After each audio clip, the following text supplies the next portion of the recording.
Gallagher, DeCesar, and Roselle discuss the difference between digital consumption and digital creation. Students living in poverty are more likely to read or consume digital information, while their middle and upper class peers are consuming and creating digital content.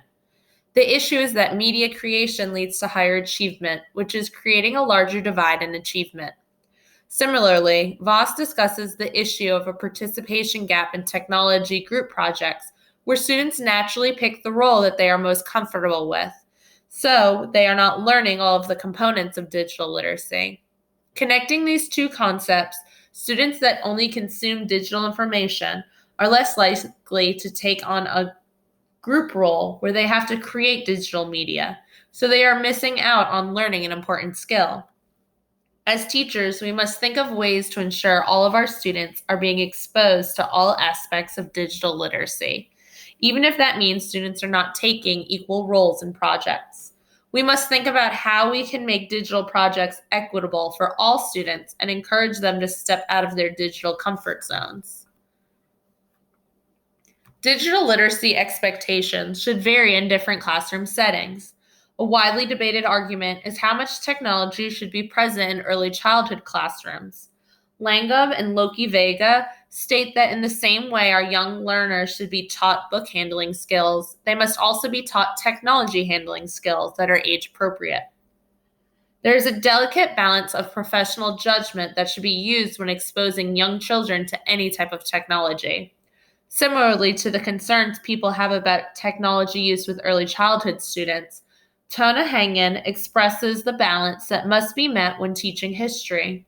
With a shift to online courses, she emphasizes of face-to-face teaching to ensure students are engaging in proper discourse to understand how history is constructed. Hangen states that effective history instruction permanently and irreversibly awakens students to the insight that history is a constructed, contestable argument, and it does so in such a way that prevents students from unlearning it. Brian Gray is the CEO of Remind, an app used by many schools. Gray said, communication should make working together easier, not harder, and there is no reason for school and district communication to be outdated, complicated, or lacking. We all deserve better than that. He emphasizes that communication with your child's teacher can't be exactly the same as communicating with friends or family. He points out that remembering logins, websites, class codes, or downloads is a lot to ask of busy parents.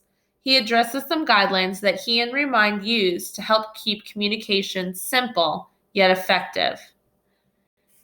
Guidelines for good digital communication include: is any personal contact information revealed? Do you know who you're communicating with?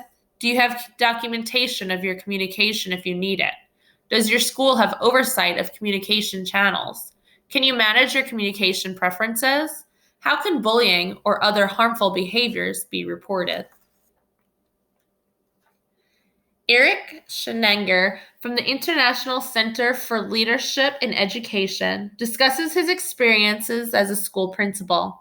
He suggests 5 tools for educators to put in place in order to ensure communication reaches as many families as possible.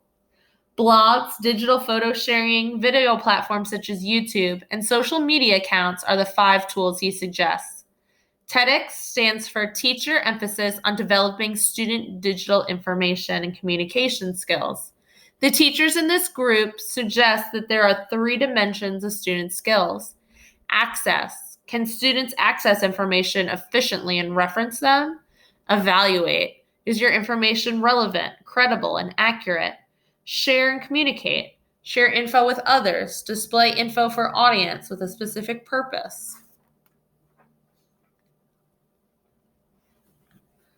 According to the article, teachers believe that communication between home and school helps the child adapt to school and get used to the demands and rules. Teachers considered communication with parents to be an important support tool in the child's academic development and socialization. The study surveyed big, medium, and small schools in both the city and the country. Parents and teachers were surveyed. The results are shown in this table.